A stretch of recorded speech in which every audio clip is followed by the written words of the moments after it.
So we are down to problem 11, the most interesting visually looking one I've seen yet. I've been told to pronounce it as triple summation of 1 is equal to what? Because it has 3 sums nested inside each other. So yeah. Initially, this seems to be a very difficult thing, and like 3 summations at once, and many would leave it this way only. Right. But actually, if you go on solving, it's a really easy question, and we just solve it summation by summation. Okay. Firstly, we solve this one. There'll just be k. Exactly. Then we come to the second, and then the third. Okay. So basically, we have this will be equal to summation and summation of j. Okay. Yeah. J is equal to 1 to I, and I is equal to 1 to n. Okay. Okay, so because we know summation 1 is n, okay, for n terms, and here are j terms, so it's j. Now solving the second summation, we get summation n, it's n into n plus 1 by 2. Right. So for j, it will be sigma I is equal to 1 to n, I into I plus 1 divided by 2. And again, we can just open brackets and apply those formulas. Exactly. We just open the bracket again, solving, we get a polynomial type of a thing. Okay. So this will be half of summation of I is equal to 1 to n I square plus summation I is equal to 1 to n I. Again, we know the formula for sigma n square and sigma n. Right. Okay. So just simply applying those formulas, we get half into n plus 1 into 2n plus 1 plus divided by 6. Right. That is sigma n square plus n into n plus 1 divided by 2. Okay. That is sigma n. Okay. On solving this further, Right. we get it to be n into n plus 1 into n plus 2 divided by 6. That is the option number D. So here we see that initially it seemed to be a very difficult option, but a difficult question. But on solving just summation by summation, we came to the answer. Right. Okay. So again, as you heard, triple summation of 1 is very easy to calculate, and you just have to evaluate and start from the inside, go to the outside. At each step you get polynomials for which you have standard summation formula, use them, and that's your solution. That was problem 11. We'll see the next one shortly.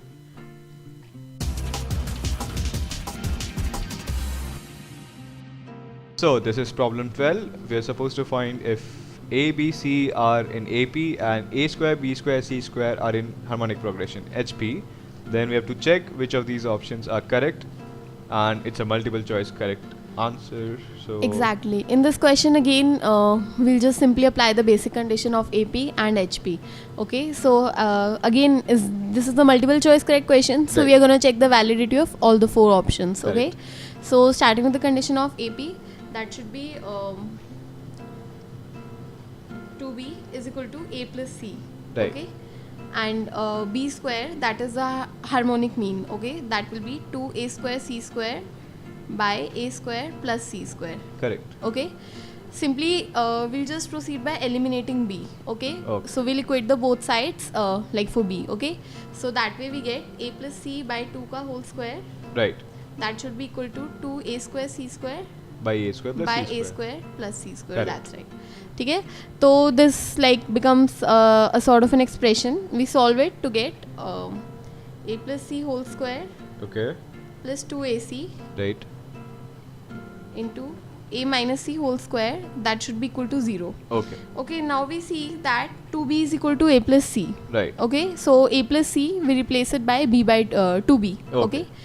So now this will be like 4b square Right. plus 2ac Okay. into a minus c whole square. Okay. Right. So like just further factorizing, we take we take out the 4 common.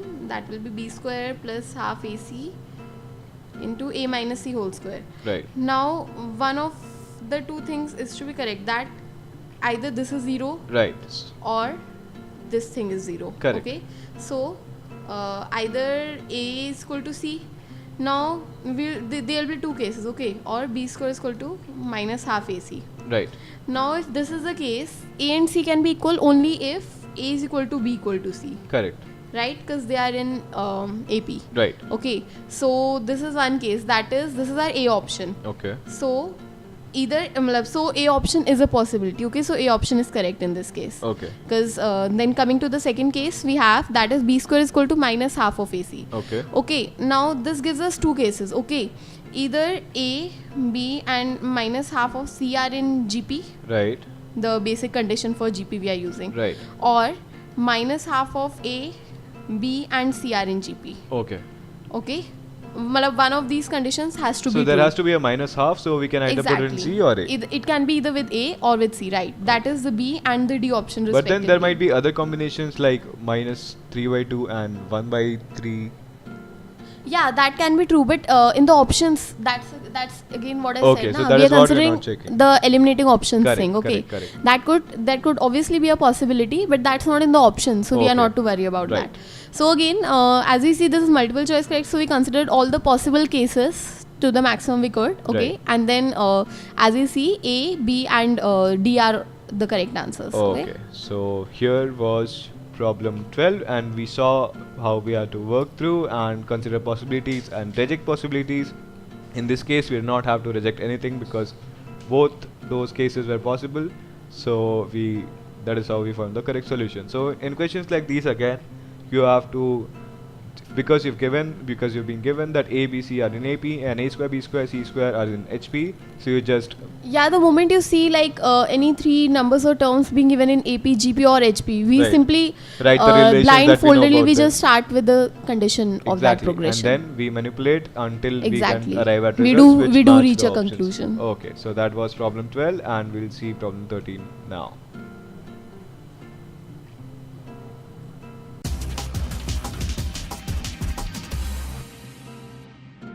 So we've arrived at problem 13. It says let f of n is given by integral part of half plus n by 100, and we have to find the value of summation 1 to 100 fn. So we need to find the value of the sum of the first 100 terms of fn, where fn is given by the integral part of half plus n by 100. Exactly. Here we see that in cases like this integral part and all, we just first start by considering where n is equal to 1, n is equal to 2. We'll just try to find f of 1, f of 2, and we'll try what can be done. Okay. So basically, first we simply find f of 1, that is half plus 1 by 100, Okay. which is surely less than 1. Right. And integral part of a number that is less than 1, that is equal to 0. Okay. Okay, similarly proceeding. So this will be less than 1 till about 49 by 100. Exactly. When we find f of 49, okay. So, and how the method by which we configured that it will be till 49. See, half Because the part is okay. 1 by 2. Okay. Right. So the next thing, that is until it becomes half. Okay, Right. it will always be 0. So half it becomes at 50. Exactly. It becomes half at 50, where f of n will turn 1. Right. So till 49 by 100, till 49, this will be 0. Okay. Okay, then we come to 50, that is f of 50, as told earlier, that will be 1. Right. Okay. Then after that, okay, proceeding on a similar basis, Again f of till 51 again we'll find that will again come to be 1. Right. Okay, And this will happen till 99. exactly. So this will come to be 1 till f of 100 in fact. Right. Because even f of 100, that Okay. will be 3 by 2. Right. I So mean again that integral is part 1. of 3 by 2. Okay. Correct. So that is again 1. Okay. So we see that we have actually found out all the values of fn for different n Right. from 1 to 100. Okay. So in this case, the summation n is equal to 1 to 100, f of n, sorry, that will be 0 plus 0 up till, this will be for the first 49 terms. Correct. Okay. And For for the the rest first 51 terms, terms, it right. will be 1. Okay. For the rest 51 terms. Right. So basically we have covered all the 100 terms this way, Right. and the answer, since this is 51, so the value will be 51, and that Correct. is option number B. Okay. So basically in this we saw that whenever children generally panic on seeing the questions of integral part of x, okay, but there's nothing like nothing really difficult in this. Whenever you see integral part, just first try finding the values at different values, finding the values at different things given in the question, Okay. and it can be easily solved thereafter. So here we saw problem 13, which had a very simple series which we had to just get down to business with and find values of, and we saw that it wasn't very difficult if we actually started calculating values of fn. Often when integral part is involved in a question, this is often the case that values don't change very rapidly. So instead of working and manipulating, you should start finding out values. Exactly. We don't need to restrict to the basic formulas and guidelines that we have defined in a chapter. Correct. We need to think out of the box and just it's all about logic and the presence of mind in the question. Awesome. So that was problem 13, and let's move on to 14 now.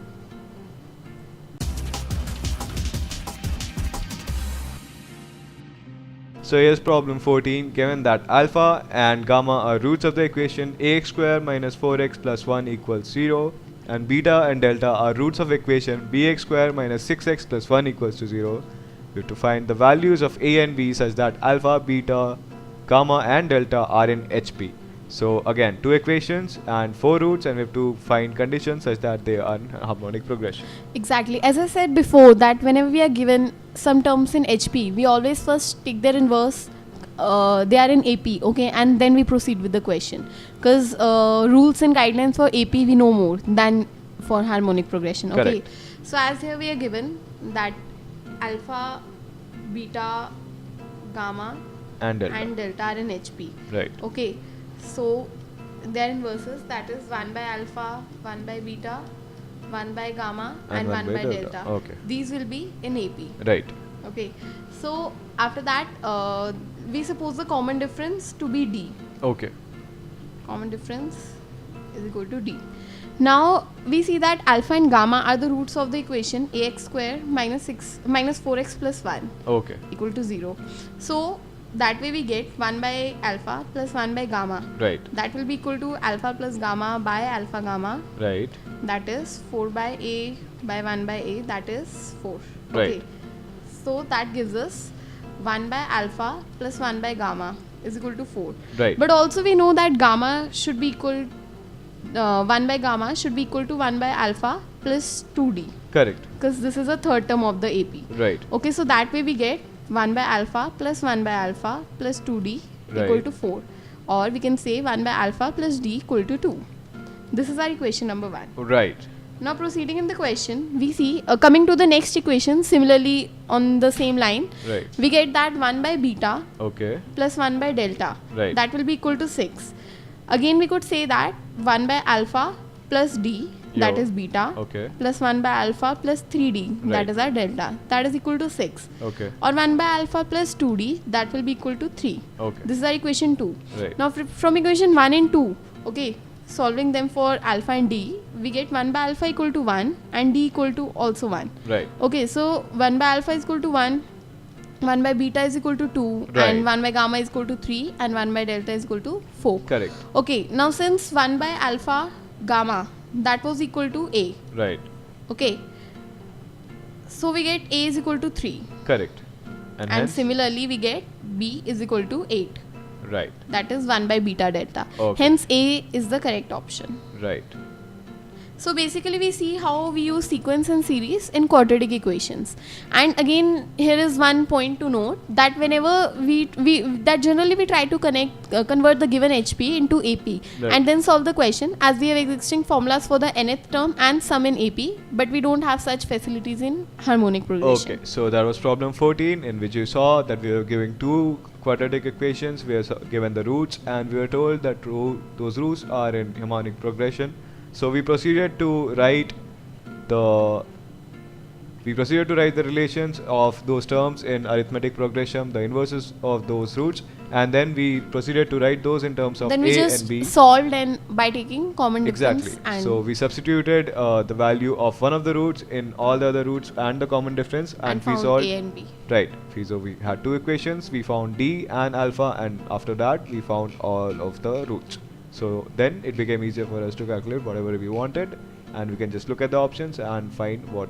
So it was asking for B. And Basically, A. this question appears to be somewhat lengthy and somewhat confusing. Okay, and one may not be able to get what to do with the quadratic and the sequence series, the progression thing. Right. But again, just simply converting the crucial HP step, into I AP, think, lies here when actually you use the sum and product of the quadratic equation. right. So you have to combine those two concepts like here. Exactly. This one and this one. Okay. So that was problem 14, and we'll see problem 15 now.